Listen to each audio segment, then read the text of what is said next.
parce que vous les avez pris il y a trop longtemps et aujourd'hui vos livres retentissent. Cette infiltration dont on parle est allée plus loin. On découvre que Joseph Kabila y a joué un grand rôle de complicité avec le président rwandais Paul Kagame. Pouvez-vous, vous, qui avez travaillé longtemps dans cette région, nous dire ce que vous pensez de Kabila et du rôle qu'il aurait joué pour contribuer à cette infiltration et au fait à la chute de la RDC en tant que pays? Alors, il y a deux choses, tout simplement. D'abord, la première chose, c'est les conditions dans lesquelles Joseph Kabila est arrivé au pouvoir.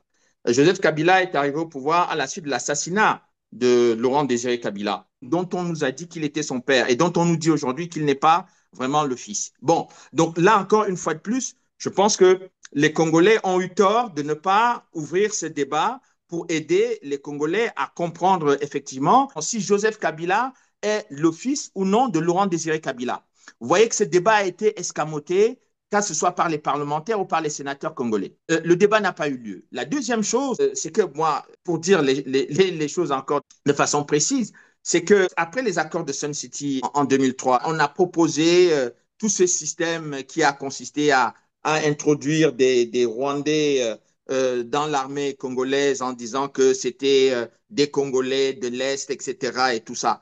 Bon, on voit bien que c'est le président Kabila qui a nommé des gens comme Laurent Kunda. Et Mhm. pour moi, c'est l'exemple le plus flagrant. Et d'ailleurs, je constate que depuis que j'ai soulevé la question de Laurent Kunda, cette question n'a pas fait le débat, mais d'une journée à l'Assemblée nationale congolaise.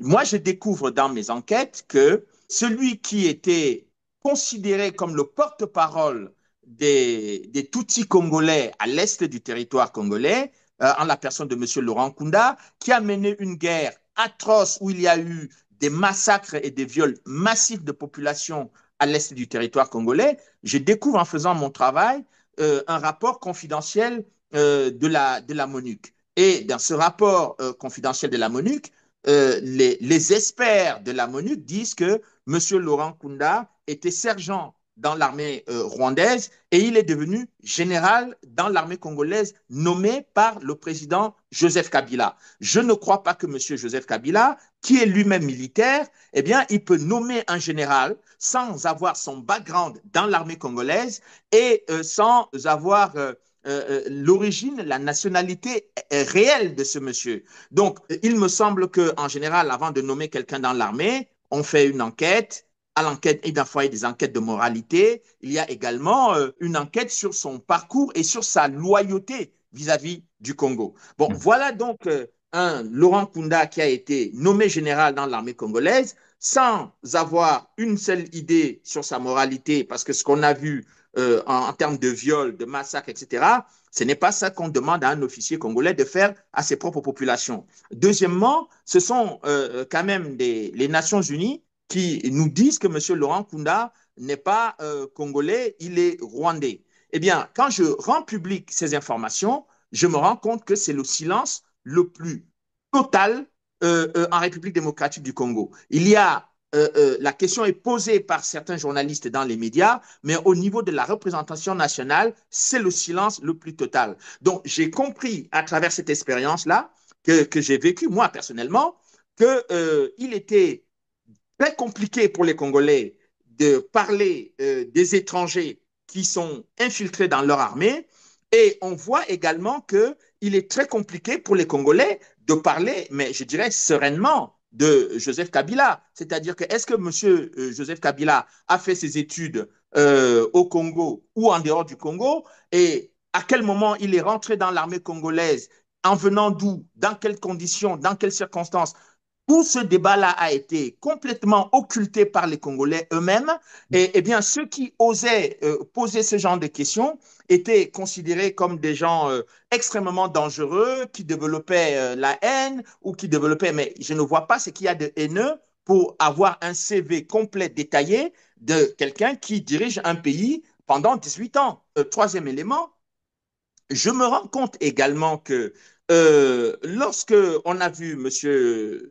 Joseph Kabila et toutes les incursions qui ont été faites par l'armée rwandaise sur le territoire congolais pendant toute la période où il a dirigé la RDC, Monsieur Joseph Kabila n'a quasiment jamais parlé. Je pense que de ce point de vue-là, les Congolais sont au moins d'accord qu'on ne l'a pas vu monter au créneau plusieurs fois, dénoncer Paul Kagame ou lutter ou envoyer massivement les militaires, parce qu'en plus, lui, il est militaire. Donc, on aurait pu avoir un envoi massif des militaires congolais à l'est du pays pour protéger le territoire congolais et empêcher que les troupes rwandaises ne rentrent sur le territoire national. Donc, quand vous voyez ces éléments qui sont des éléments purement factuels, qui ne sont pas des opinions, ni des opinions personnelles, ni des opinions politiques, quand vous constatez que sur ces faits précis, il n'y a pas de réaction, vous êtes obligé de vous dire que, eh bien, il y a un problème.